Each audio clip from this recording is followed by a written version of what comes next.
Welcome to Big Bets on Campus. This is the weekend warm-up. I'm Mike Calabrese, joined by my Action Network co-host Duck. Every Friday, we're coming to you live, hitting up every single play. And during conference tournament week, that means we got live games going on right now. You know what I love about this company? I've worked a lot of places. I've hopped on a lot of Zooms, Microsoft Teams.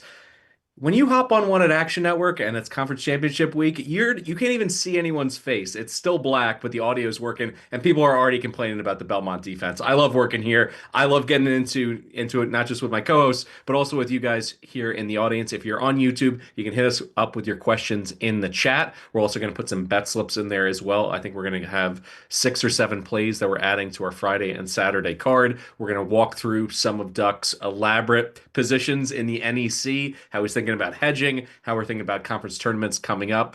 But really, I just want to stress it. Whether you're on Twitter, you can tag us over on X, the Action Network Discord, or right here in the YouTube chat. Please give us as many questions as you want. We'll be able to handle as much as you have for the next, let's call it 45 minutes. But before we get into the bets, there's a quick and easy way for you to tail us. First, sign up for Action Pro. You'll get instant notifications right away when any Action Network expert tracks a bet, whether that's me, Stucky, Duck, anyone here on the team. You're going to get those right away, which is critical. It's not just about getting the best bets.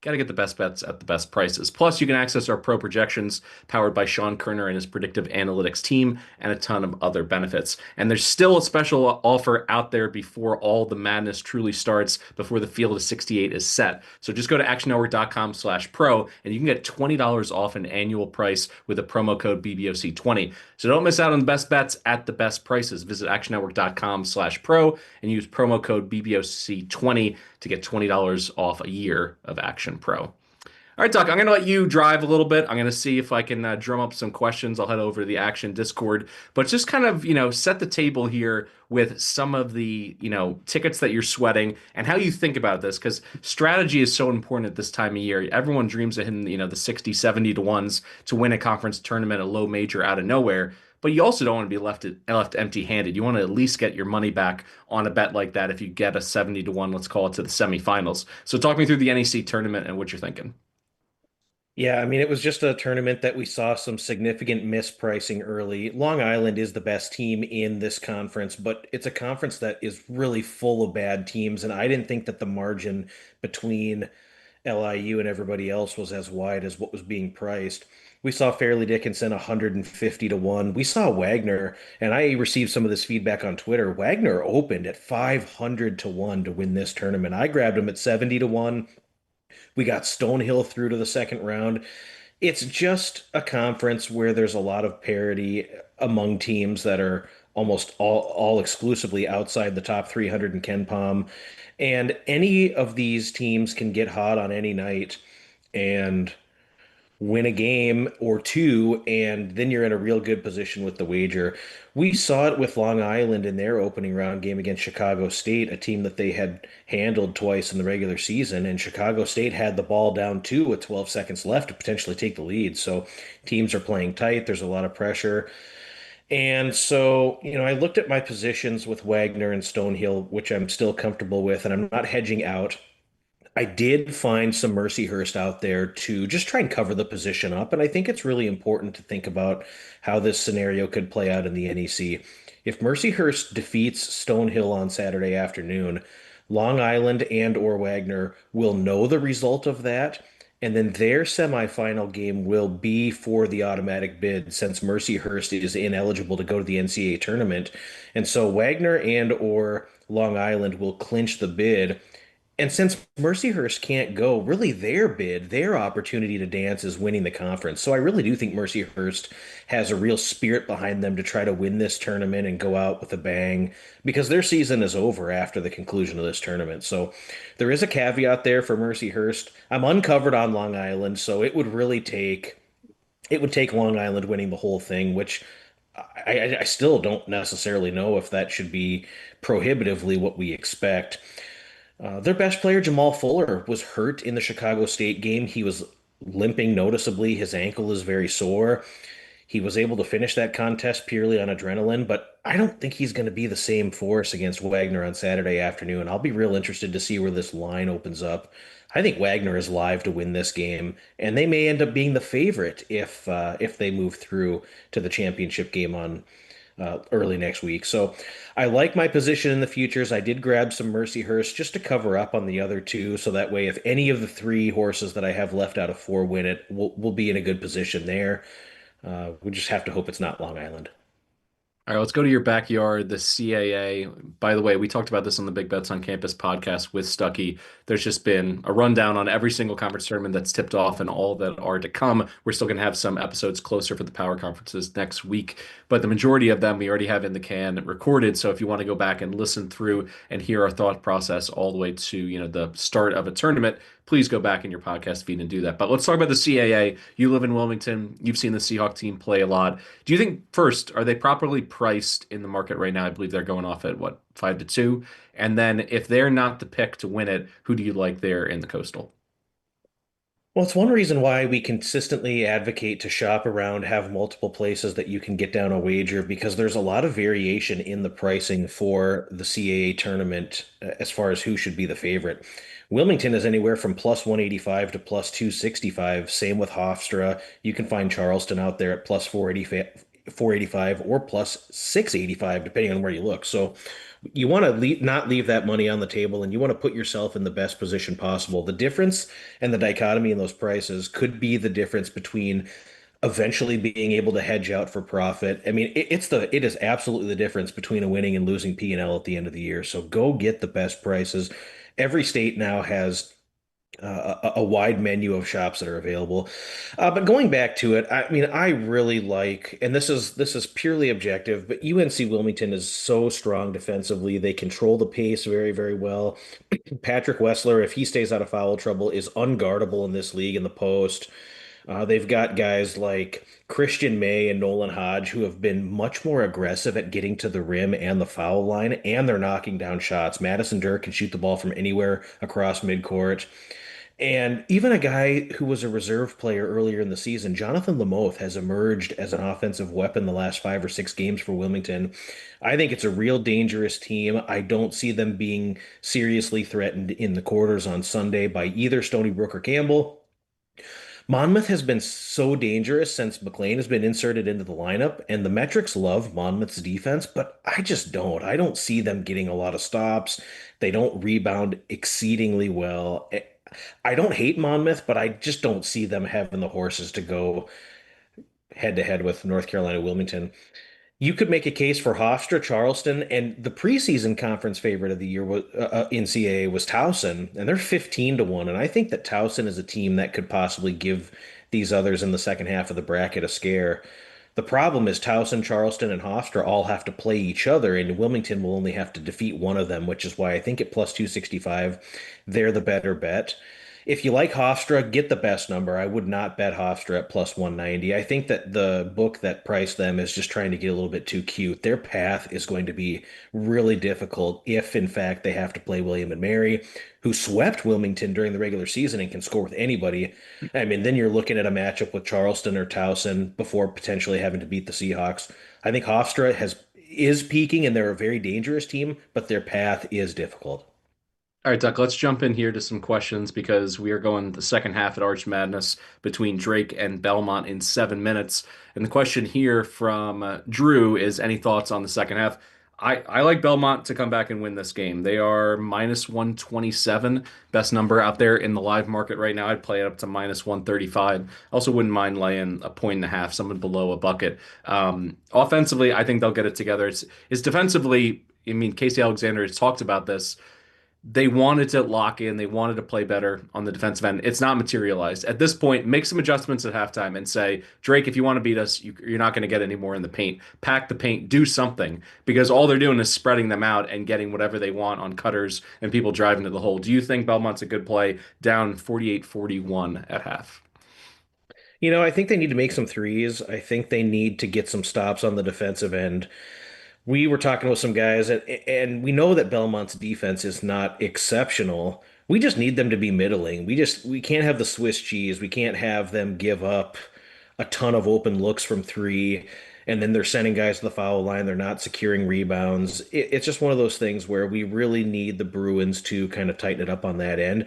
And Belmont can make a run. They can hit six threes in 3 minutes, and they can put 18 points on you very, very quickly.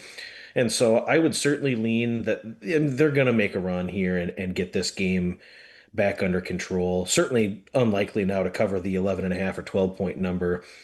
I don't think Drake is going to back down here. So if you like Belmont, yeah, there's a very high chance that they're going to come back and win this game outright. But this is going to be a high scoring affair. These teams might end up both in the 90s. So Drake's team total is 84 and a half. I don't like looking, I don't hate going over there on that, but Belmont's got to go on a run quickly in the second half and get this back under control. I think they can do it. Just real quick to put a cap on your coastal conversation. I still like Hofstra to win the tournament, but I agree with you. The price is not worth tying your money up. So there's different ways that you can attack it from a game on a game by game basis. Because realistically, the Pride closed 8-1 straight up. I know that they had a fortuitous schedule down the stretch, but they did beat Charleston on the road. They also got Monmouth on the road, a smothering defensive performance against Drexel. And their defense is the story. Since January 29th, first in the country an effective field goal percentage defense, 14th overall in Torvik in the entire country. And we know what they can do in the offensive end. You know, Cruz Davis, Ed Mead, Plotnikov. Like, I think this team in general is really the class of this league. But I agree, it's just an easier road for the Seahawks. I think sometimes you can get overly enamored with that at the low major level where there can be a big difference in terms of the bracket, having kind of a red carpet to the semis or final vis-a-vis a tougher road. I think Hofstra is ready. I think they were the best team in the preseason. They had that 4 or 5 game losing streak at mid-year, kind of, struggled a little bit, but in general, I think they've gotten off the mat, and I like the kind of basketball that they're playing right now heading into the conference tournament. Question from A. Kent Miller 90. Any teams that have bottomed out in conference, play, I assume he's talking about power conferences that we should be targeting in the conference tournament, either because of coaching or a roster getting healthy late. He's thinking about Altman out there at Oregon or Beard at Ole Miss. I think this is really important to think about in terms of making some money. Forget about necessarily taking any of these teams to win 4 or 5 games in 5 days. Like, think more about like how can you make money on a night-to-night basis and some of these sleepy starts for teams that are going to be double-digit favorites against teams that are quote unquote drawing dead. I really like those first half plays, particularly when, it's a venue that maybe half filled for a noon tip, something like that from a situational perspective. You bring up Altman. I can't do anything with this Oregon team. I love Altman in tournament play. He's, he can vary his defense. He can vary his tempo. He's proven, not just him, but also his staff over the years, always gets prepared. They've done their homework. Their teams always seem to play really well in a tournament setting. It just didn't come together this year at all for the Ducks. So dependent on the matchup, maybe I'd be interested in considering it, but just the brand of basketball that they played, the difficulties they've had this season, keeping all 5 starters on the floor at the same time, those continuity things. Any team right now, let's call it a sub 500 team in conference play that you're excited to potentially play early in power conference tournaments, Duck? I'm looking at that right now. It's a great question, dynamic question. I'm kind of enamored with Cincinnati, and it's now a team that's playing with absolute desperation, trying to save their NCAA tournament lives. They've won 6 out of 7 down the stretch. They beat Kansas at Fog Allen. They beat BYU. They took Houston to the wire. And Cincinnati's just playing really good basketball. They're just very tenacious on the defensive end. They play very slow, which can really frustrate some of their opponents. And I think when you look at a team that is likely to finish sixth or potentially seventh in Big 12 play, I mean, if they were to advance past their first game, maybe looking at a matchup with Texas Tech in that quarterfinal matchup, which is obviously a team that's not at full strength. And then from there, anything else can happen. I just don't see that Cincinnati is a team likely to get blown out in the Big 12. And I think there's a lot of positive mojo going on with those guys based on just performances towards the end of the season. The defense has really locked in and is just making life hell for their opponents on the offensive end. So I'd say maybe look at the pricing. It's all price dependent, but maybe a team like Cincinnati could get hot, get on a run, win a couple games, and find themselves in the Big 12 semis, potentially also positively sealing their NCAA tournament fate.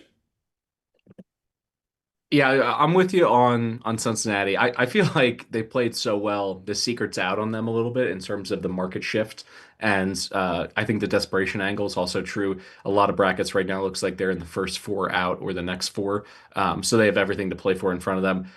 What are your thoughts on the Washington Huskies? This is a team that, was a covering machine, particularly when they were playing against better teams in the Big Ten for a while. But the way that they ended, losing at Maryland's not a good loss, obviously. Losing to Wisconsin at home by 17, I think it's taken a bit of the air out of the balloon for them. But I'm hoping that we see that in an overcorrection and I can get some nice value in terms of points in the first round. The Big Ten tournament at this point, let me see.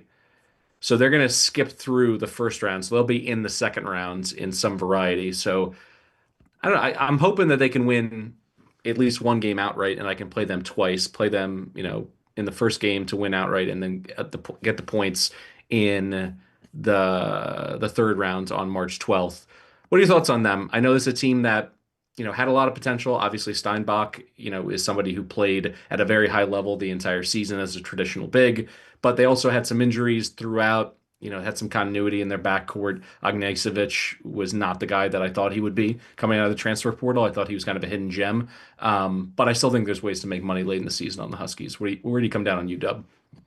Yeah, I tend to agree. I mean, you always worry about those West Coast teams that are now playing in the neutral environment, and we've seen those teams, particularly UCLA, play just terrible when they've had to travel. I think the draw is important here if they end up with Maryland or Oregon in that first round game, assuming that they end up with the 11 seed. But then look at who they may play in the quarterfinal round. They might get Purdue. And Purdue is reeling. And who's backing the Boilers? If their Boilers are laying 8.5, 9.5 in that setting, when it's been hard for them to even just win a game. So with the right draw, yeah, I could see Washington making kind of one of those unique runs. I don't think it's certainly not going to be enough to give them any sort of at-large consideration. They'd have to win this tournament in order to get in, but I think they could win a game or two and really put the heat on somebody like Nebraska or Illinois in the true quarters, which would take place on Friday, March 13th. I don't know if it would be beyond that, but if they get a favorable draw, yeah, they could definitely win a couple games. All right, another question coming in. Some line movements on Winthrop. And this is actually a game that I was on the fence on. I left it there. They're now up to 6.5, laying it against Charleston Southern, who I believe swept. I think the Pirates swept the Eagles this year.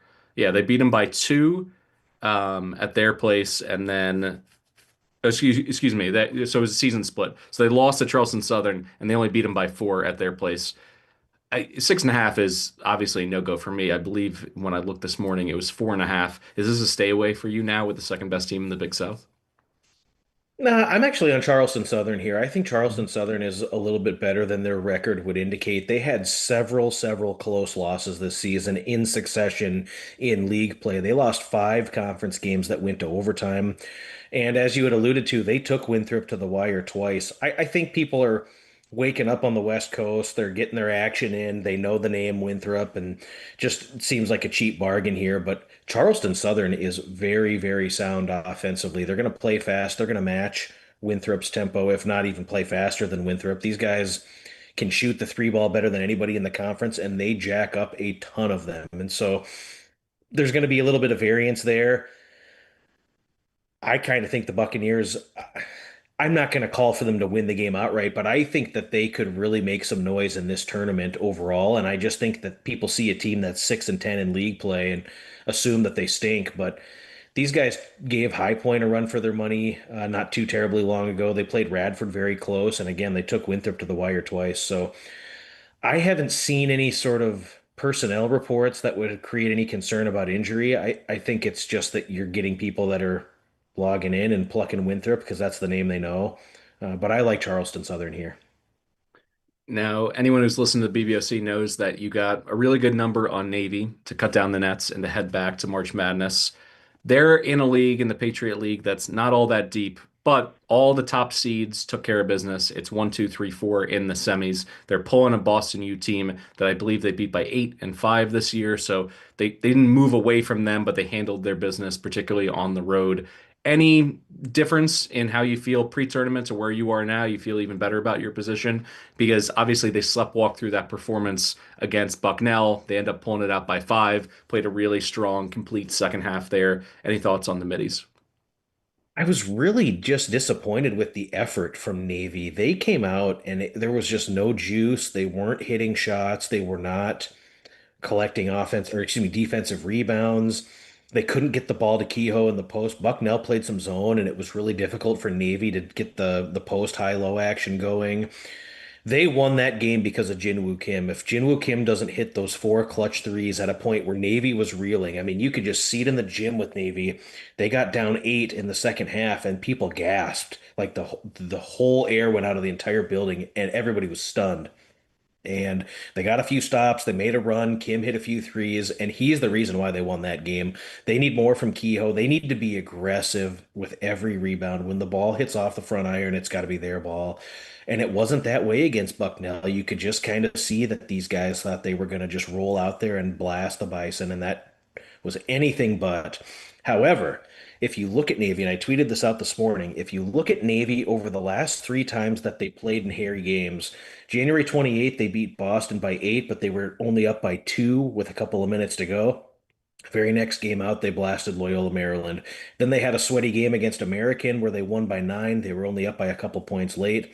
Then they blasted Bucknell by 16 immediately after that. And then finally, they played a February 14th game against Colgate that went to overtime. Very next game, they beat Lehigh by 24. So I think that Navy needed a wake-up call. I think that'll help them in this game against Boston. But I'll tell you right now, Boston can shoot the three, and they have a very efficient offense. And if the shots are falling down, it is going to be a little bit tricky for Navy to just assume that they're just going to cakewalk into the final. So I haven't decided what I'm going to do yet, but this is the reason why I placed the wager at minus 120 when everybody else had it priced at minus 200 or minus 250 was we have immediate equity in the wager now. If we want to hedge out and put money on all three of the remaining teams to win the Patriot League, we will make money on this wager. So I haven't decided exactly what I'm going to do yet. I may just decide to let it all ride. Still contemplating kind of what I want to do with that. I wish we had Evan Abrams on the call because I'd love to know the Service Academy straight up win percentage when the U.S. is currently at war, because that's what's going on. They're on Navy's campus. I feel like the vibes have to be a little bit different. I mean, you mentioned they played a little bit tight. Maybe there wasn't much juice in the gym. Like, it's got to be a part of it a little bit. They got bigger fish to fry. All right, let's go from the Patriot League to some of your, bets that we're going to get into for, this afternoon, this evening, any look aheads to Saturday. A reminder to our audience as well, check out the Parlay Express account on the free award-winning Action Network app, where we'll be posting all of our plays. Sometimes they get bundled together in terms of some fun parlays. There's also long shot bets, and you're going to be able to find a quick slip link to all the bets we're going to discuss here right in the video description on the right in the chat here on YouTube. You can also go to actionnetwork.com/bet now to find and tail some of the bets we're discussing. All right, let's start in Atlantic City, in New Jersey, in the Garden State, talking Merrimack against Sacred Heart. And you like the under. I like the under. It's Gallo. It's the boardwalk rims. I mean, everybody makes a whole bunch of noise about all the unders in Arch Madness, which they've cashed at an insane rate. But the MAC is right there next to it. So in terms of this going under with Gallo's, zone defense that really puts a lot of pressure on the 3-point line, does not give up good looks there. I think the money line on Merrimack and under to get it at about plus 150 is the way to go. But talk me through the total on where your cutoff would be. I mean, I still think we're good here. I jumped on this last night when it came out. I thought it was a hair high, and it ended up being where the market sentiment agreed with us. But I mean, you've got the neutral setting, and you've got one where we've seen it conducive to unders cashing at a high rate. Merrimack's defense plus their slow offensive pace of play should lead for this game to be played at 65 possessions or less. Merrimack forces their opponents deep into the shot clock so routinely. And when I look at Sacred Heart and what they did last night. I mean, they were able to hit threes, they were able to get some open shots, but I just think it's going to be so much more difficult against Merrimack to see those shots go down.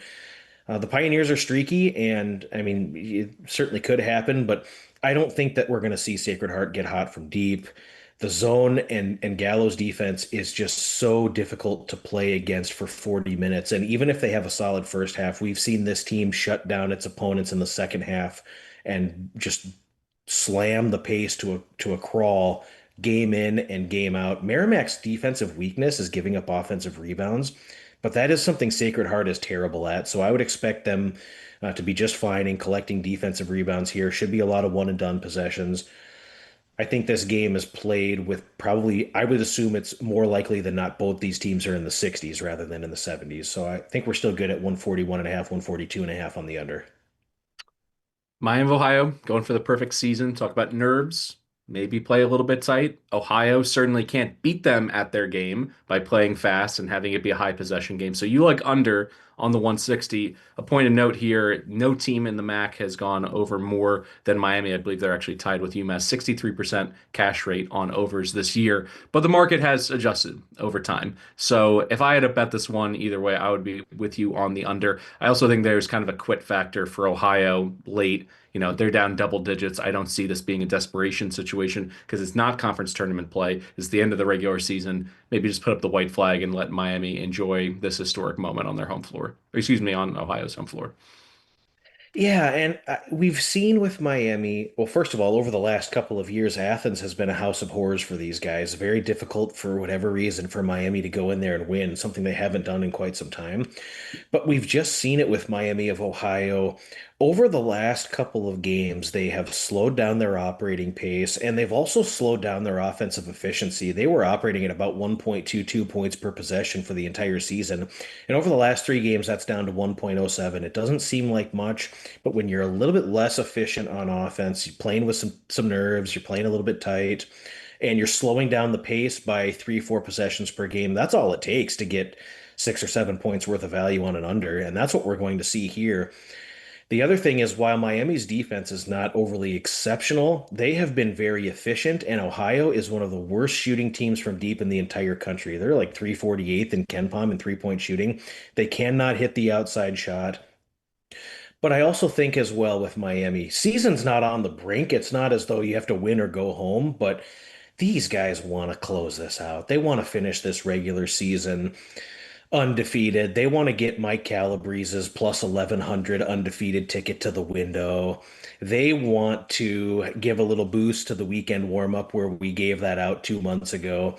And maybe the Red Hawks play a little tight. Maybe we see some short jumpers. Maybe it's just a little bit of a slower start for Miami of Ohio, but I do believe this defense will have success against Ohio U. This is just another one where I think this is going to be a fun game. I think we're going to see some points, but Miami hasn't scored in the 80s now 3 games in a row, and this one has a propensity to be in the 70s, in my opinion, rather than seeing both these teams in the 80s. So I think it'll be a close game. It'll be hard fought, but I do believe there's value in the under. All right. Belmont is officially on upset alert here. They have not woken up. They are down 11 here with about 12 minutes to go. They're going to go balls to the walls to try to get back into it. They have the 3-point shooting to do it. But the question from the audience, if they go down, who's winning the Valley? Because Arch Madness has been, crazy more times than not. I like Bradley. There was a lot to like about this team. They just didn't play inspired ball really the last month of the season. It felt like win, loss, win, loss, win, loss down the stretch. Like, I mean, it's still March. It's still guard dependent. Jaquan Johnson is somebody I don't mind hanging my hat on. But obviously, price being put aside, because obviously if Valpo hits, that's a huge winner for you. But if you had to pick right now, if Belmont goes down in flames, who do you think cuts down the nets and gets the auto bid? Northern Iowa. I think Northern Iowa is just playing really good basketball. They're again one of those teams that can play the game very, very slowly. They can frustrate their opponents on the defensive end. And they've been really peaking since Tristan Smith was inserted back into the lineup and has come back to the team. I think you have a team that can hit threes. They don't get rattled. They've been there before. I think they're very, very well coached. I think Ben Jacobson is an exquisite coach there at Cedar Falls. And I just think, I mean, to answer your question honestly, it's wide open. I would not be surprised at all if Valparaiso comes through on this side of the bracket. They took Belmont to the wire twice. They split with Bradley. Valpo can play some pretty good basketball. Illinois Chicago could make a run. But this definitely opens it up if Belmont does in fact go down. And what a shame because Belmont had played such great basketball all season. The offense is electric when they're hitting the 3-point shot, but we've seen a couple games in a row now for Belmont where they just can't keep the throttle down. They can't put teams away. We saw it against Illinois State Sunday of last week where they had a 13-point lead in the second half and blew it.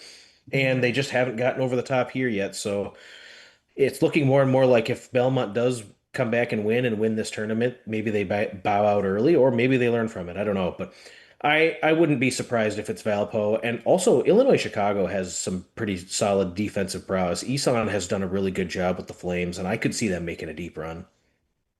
I'm interested here. This is usually not your MO, but you're going over on St. Pete's Fairfield. And I want to hear it. Maybe I can poke some holes in your logic, but generally speaking, when you take an over in the low 130s, there has to be something, either a culture change, a tempo change, teams getting healthy. What is it that's drawing your interest there? Well, Fairfield has been really hot offensively. They're hitting the three ball. They've won six out of eight games to close the regular season. They've got shooters who can stroke it. They're going to play at a little bit quicker tempo than what we're used to seeing. But the problem is, um, with St. Peter's, the unders, when they're this low, are really difficult because every single game with involving St. Peter's, the second half becomes a foul fest. We see quick whistles, we see teams get into the bonus before the under 12 timeout. We see a ton of points with the clock stopped. And the Peacocks have gotten to the line more frequently as well the second half of the season. And if this was 139 and a half, this would be a look towards the under or possibly a stay away. But at 133 and a half, we're just in this territory where you're in a desperation situation. One of these teams' season is going to end tonight. We've seen teams now play the foul game all the way to the very end. And in this specific matchup, I think the matchup will be conducive to both teams fouling at a high rate, and we should see 45 to 50 total attempted free throws in this game. I just don't think we'll get enough game flow without the whistles. And so with a heavy whistle, you're just gonna have a situation where you're gonna have a lot of points from the stripe. And with Fairfield wanting to play faster with their ability to hit the three-point shot, I think this one ticks over with late game fouling at the very end. Sorry, I was trying to get my Watch ESPN app to work. Believe it or not, it says that I'm not subscribed. I have to log out and log back in. Unbelievable. Dayton laying 1.5. I like them here against VCU. Dayton's been a different team since they've got to, complete health, particularly in their front court. They need this one because they're neck and neck with St. Joe's, and you want to be able to avoid playing SLU in the semis. So this one's critical for them. Any thoughts on VCU, who they are today, as opposed to where they were early in the season, and then flipping it around to the Flyers, a team that had very high hopes. If you were spending any time on college basketball Twitter about 10 weeks ago, it was, are we good enough to be in the Big East? Should we get invited? And then all of a sudden, they kind of went into a bit of a tailspin. They pulled out of it. And now the A10 tournament looks like it is going to be blood sport once we get there because there's 4 or 5 teams that can win it. It's not just a runaway for SLU. So talk me through this one on Friday night. Yeah, it should be a fun game. I'll be interested to see what Dayton does with their pace because we know VCU is going to put the defensive pressure on. They're going to try to force some turnovers, which they at times can do, and at times they can't. And if they can't, then they get torched for 80 points. Dayton has been much more impressive since they've become healthier, and I think you've got a team that's won 6 games in a row. They're peaking at the right time. I think this will look a lot different than the first matchup where they lost by 26. It still could be high scoring. We could see some points here. We could see some highlight plays and some dunks, but I don't know. I kind of think Dayton is peaking at the right time, and I think Dayton is a team that could become very dangerous when the A10 bracket gets set. So I'm excited to preview that one with you over the weekend, and that'll come out next week. But I think Dayton is a team to keep their eye on in this league. Any other live action that you're interested in discussing here? I'm going to sweat out. I also hopped in on Belmont plus 10.5.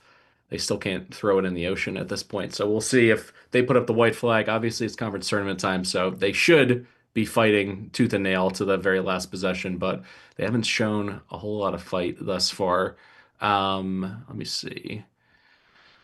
In terms of questions from the audience, let me just double check on X as well as here on YouTube. Let's see.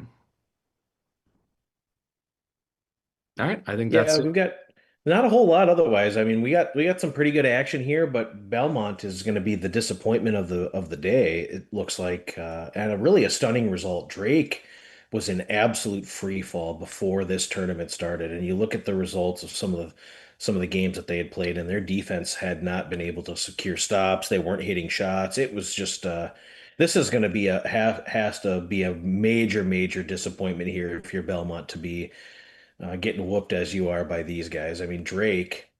Just look what they did to conclude the regular season. 9 games in a row they lost. This is quite embarrassing.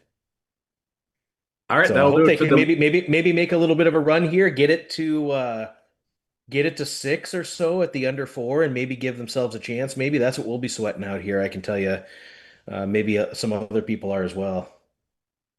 I'm hoping because at this point I think my team total 82 and a half is on life support.